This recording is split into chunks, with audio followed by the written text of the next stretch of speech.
Good evening and welcome to Estuary TV News. In tonight's show, we're going to be taking a look back over the week's news. And joining me in the studio is John Grubb, former editor of the Lincolnshire Echo. But first, here's Emma Lingard with the news headlines.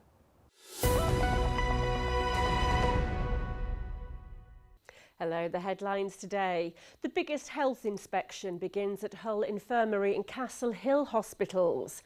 Planning is underway for the Open Churches Festival, and a South Bank restaurant gets its first AA Star Rosette.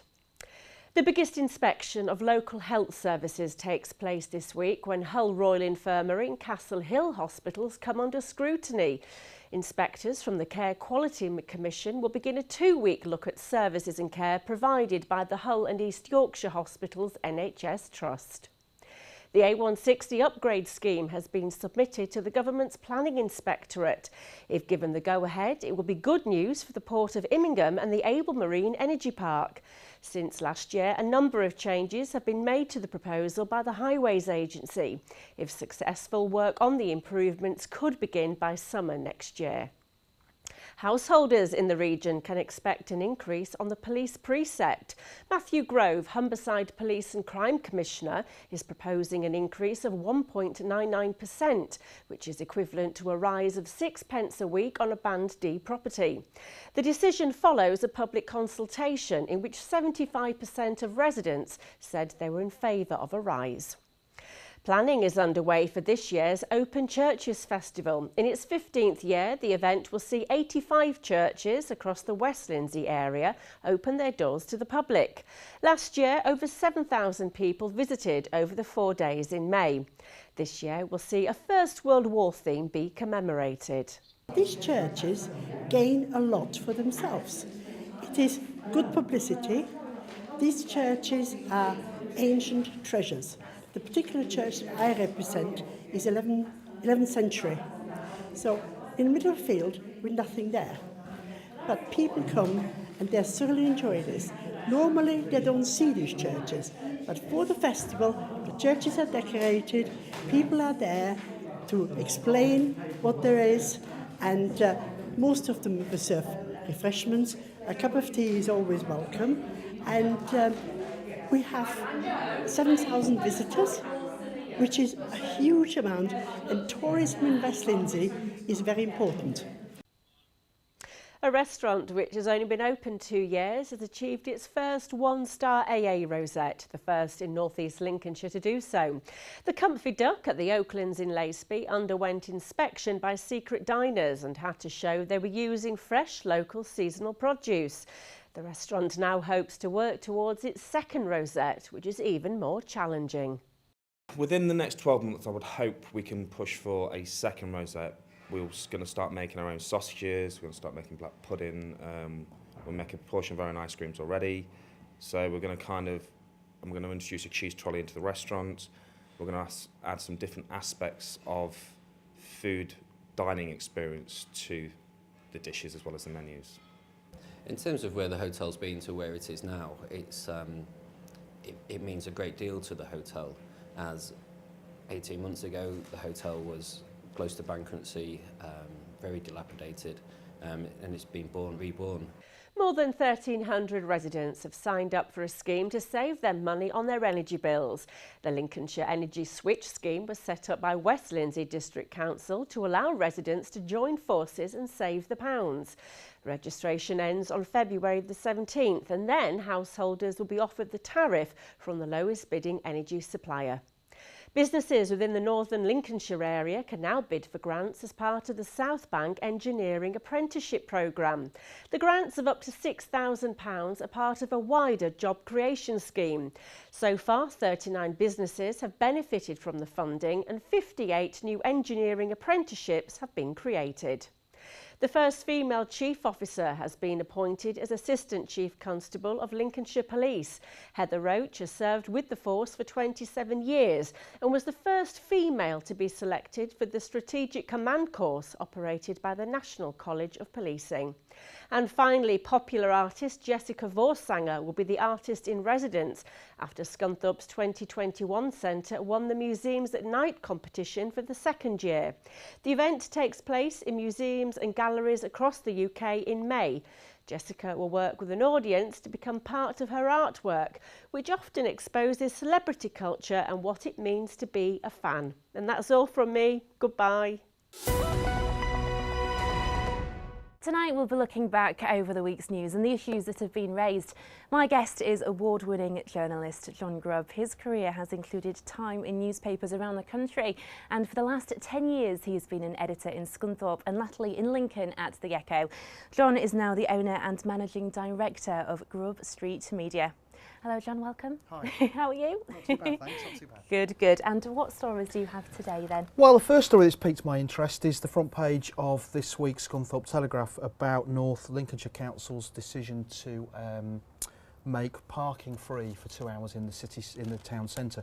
I mean, clearly Scunthorpe's got some really big issues at the moment. Having worked there for 3 years, I know the town centre's been through some tough times. One of the elements of the story, it mentions that the high street's lost an HMV, which I think is pretty common for lots of high streets now, but probably more indicative of the tough times they've got is it's lost its McDonald's. Now I think if a high street can't maintain a McDonald's, then it really is in some kind of trouble. I guess the difficulty now for the council is almost if it's too late. Offering 2 hours free parking, great, it's an attempt to get people in, but if the shops aren't there to shop at, then I'm not sure it's going to make a huge amount of difference. I mean, do you think this will get more people in? Well, it's bound to have some impact. I think the question is it'll always get people in the first time.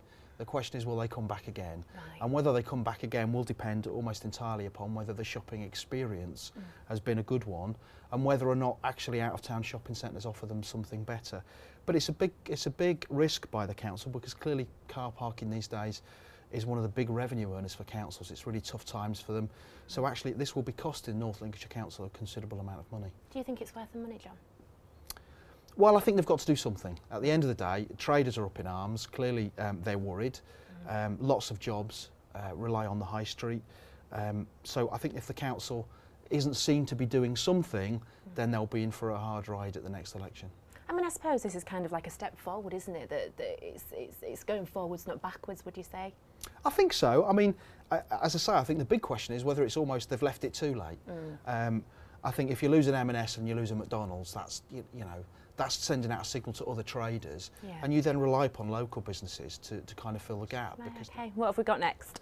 Well, the next story that I've had a read of is the Grimsby Telegraph of yesterday about the Lincolnshire Police and Crime Commissioner has been criticised in a report by a special task force.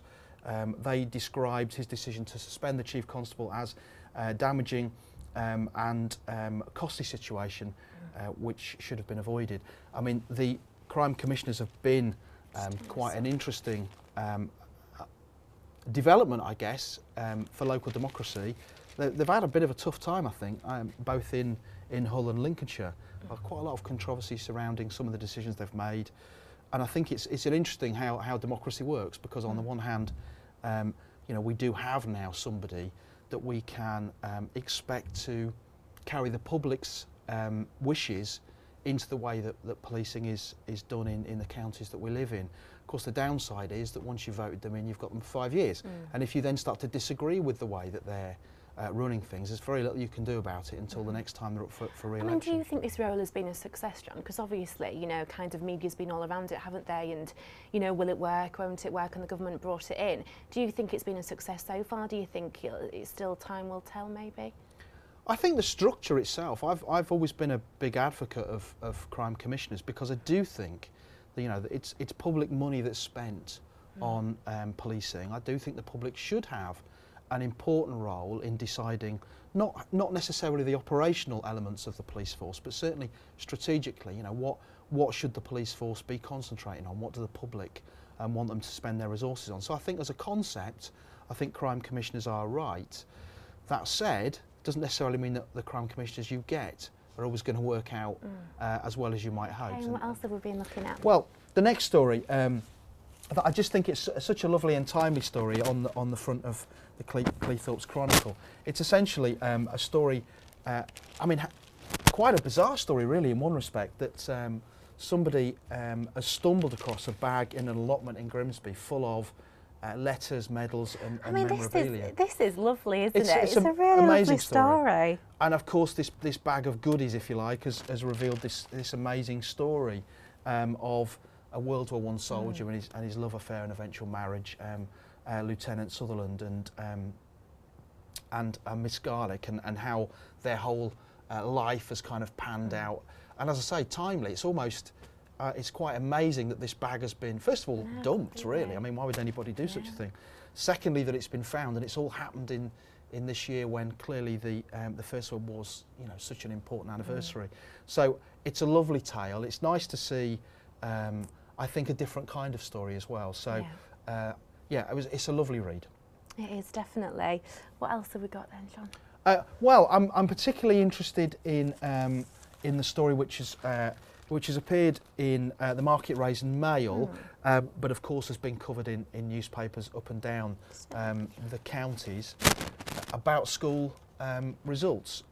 In Lincolnshire particularly, where we have a grammar school system, invariably the grammar schools end up top of the tree with 100% passes at A to C grades, and generally it seems to me have dominated the coverage of most of the newspapers.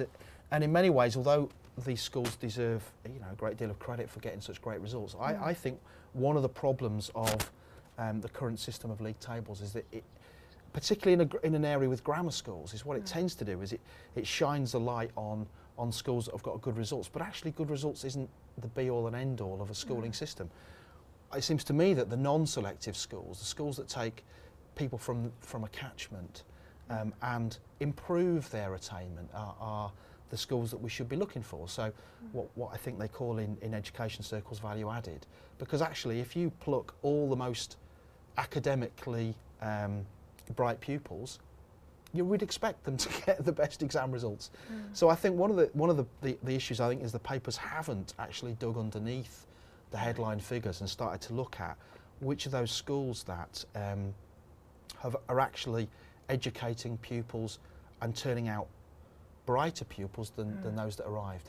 So you think probably there's more consideration that needs to be taken into the type of school and the children that are going to that school? Absolutely, yeah. I mean, as I say, the fact that and it's no criticism of any particular grammar school, but the grammar school system takes the highest academic attainment pupils. I suppose on the other side you can say, shouldn't every child have the same expectation placed upon them? Well, I guess so, although expectations, you know, vary from child to child. So it may well be that the expectation of one child is 3 A-star grades, another one might be a diploma in home economics. So every child is different. I think the phrase is every child matters now, isn't it, in terms of the education system. But it seems to me that one of the criticisms I make of the papers is that they've tended to focus on, you know, these schools have got the best results, when in actual fact they're the schools that ought to be getting the best results, because they've chosen and gathered up all the best pupils from around the county. And frankly, if they weren't getting 100%, I think you'd be a bit worried.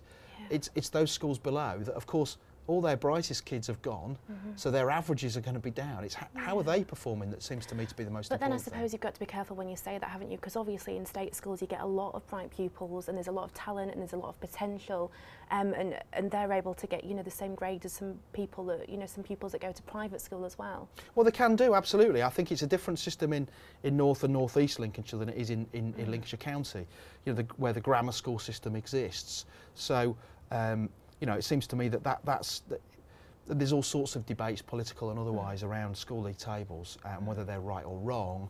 It seems to me that the papers have been a little bit on the surface in terms of tackling this issue of what grades schools are getting, and should be looking at, rather than the end game, which is what did pupils get, but look at the education attainment of pupils when they arrive at the school and when they leave. Well, that's it from Estuary TV News. Join us again tomorrow. Until then, from all of us, goodbye.